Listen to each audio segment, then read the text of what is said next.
اب یہ طویل آیت آ رہی ہے جس میں محرمات ابدیہ کا بیان ہے کہ کن رشتوں میں نکاح کا معاملہ نہیں ہو سکتا، ایک مرد کن کن اپنی خواتین رشتہ داروں سے شادی نہیں کر سکتا۔ حرمت علیکم امہاتکم، حرام کر دی گئی تم پر تمہاری مائیں، نمبر 1، وبناتکم تمہاری بیٹیاں، واخواتکم اور تمہاری بہنیں، وعماتکم اور تمہاری پھوپھیاں، وخالاتکم اور تمہاری خالائیں، وبنات الاخ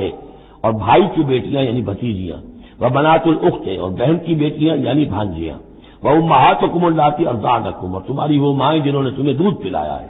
واخواتکم من الرضاعۃ اور تمہاری دودھ پلانے والیوں کی بیٹیاں کہ جو تمہارے اب بہن بن گئی ہیں رضاعی، وامہات نسائکم اور تمہاری بیویوں کی مائیں یعنی ساس جن کو ہم کہتے ہیں خوش دامن، وربائکم اللاتی فی حجورکم اور اگر وہ جو ربیبہ ہوں جو تمہارے ہاں پلی بڑھی ہوں، من نسائکم اللاتی دخلتم بہن، ربیبہ ربیب اس کو کہتے ہیں کہ ایک عورت کے پہلے کوئی اولاد تھی، آپ نے ان سے شادی کی ہے تو وہ اولاد بھی ساتھ لے آئی ہے، اب وہ آپ کی بیٹے بیٹیاں ہی ہو گئی آپ کی، لیکن وہ آپ کے حقیقی بیٹے بیٹیاں نہیں، ربیب کہلاتے، ربیب اور ربیبہ، تو وہ ربیب اور ربیبہ بھی حرام ہے اگر اس جو ماں ہے اس کے ساتھ مقاربت کی ہو، اگر اس کے ساتھ تعلق زن و شہ ہوا ہے تو پھر وہ ربیبہ جو ہے بچی جو آئی تھی اس کے ساتھ وہ بھی حرام ہو گئی، لیکن اگر کسی وجہ سے بغیر اس کے کہ ان کے ساتھ کوئی جنسی تعلق ہو طلاق ہو جائے تو پھر اس ربیبہ کے ساتھ نکاح ہو سکتا ہے۔ وَرَبَائِبُكُمُ اللَّاتِي فِي حُجُورِكُم مِّن نِّسَائِكُمُ اللَّاتِي دَخَلْتُم بِهِنَّ جن سے تم نے صحبت کی ہو، ان کی جو بیٹیاں ہیں سابقہ شوہروں سے وہ حرام ہیں، فَإِن لَّمْ تَكُونُوا دَخَلْتُم بِهِنَّ اور اگر تم نے ان سے صحبت نہ کی ہو فَلَا جُنَاحَ عَلَيْكُمْ تو پھر کوئی حرج نہیں ہے۔ وَحَلَائِلُ أَبْنَائِكُمْ اور تمہارے بیٹوں کی عورتیں یعنی بیٹوں کی بیویاں، بہو جن کو ہم کہتے ہیں تمہاری بہو ہیں، الَّذِينَ مِنْ أَصْلَابِكُمْ لیکن بیٹے وہ جو تمہارے اپنے صلب سے ہوں، اپنے صلبی بیٹے، منہ بولے بیٹے کا معاملہ نہیں ہے۔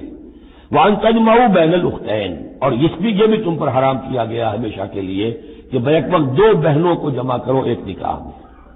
إِلَّا مَا قَدْ سَلَفَ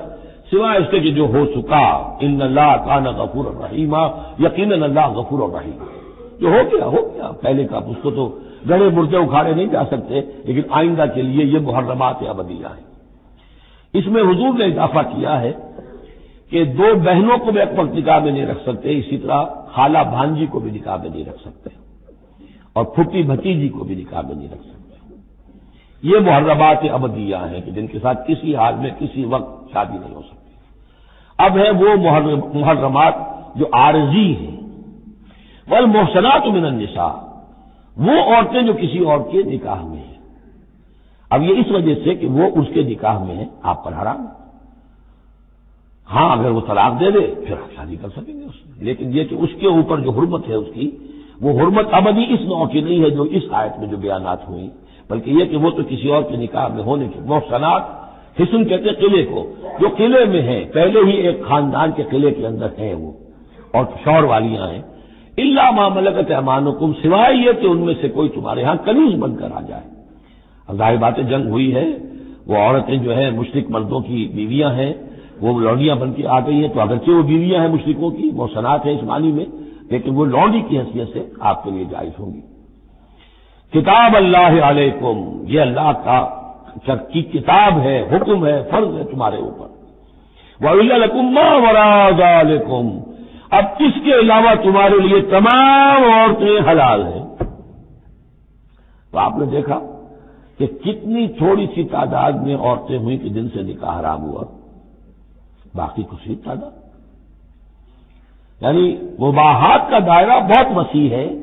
محرمات کا دائرہ بہت محدود ہے۔ ان تبتغوا باموالکم لیکن یہ کہ اس کے لیے نکاح ہوگا مہر دے کر، اموال کے ساتھ تم اس میں نکاح کرو، محسنین نیت ہو گھر میں بسانے کی، قلعے میں لانے کی، غیر مسافرین صرف مستی نکالنے کی نہیں، یعنی یہ جو ہے اس کو ایک کھیل اور ہابی نہ بنا لو،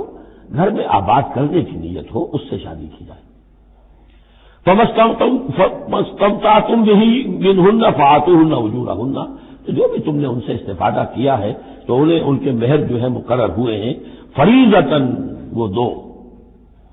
وَلَا جُنَاحَ عَلَيْكُمْ فِيمَا تَرَاضَيْتُمْ بِهِ مِنْ بَعْدِ الْفَرِيضَةِ اور اس میں کوئی حرج نہیں ہے کہ کسی مہر کے مقرر ہونے کے بعد اگر باہمی رضامندی سے اس میں کوئی کمی بیشی ہو جائے۔ ان اللہ کان علیم الحکیمہ، یقیناً اللہ تعالی علیم ہے اور حکیم ہے۔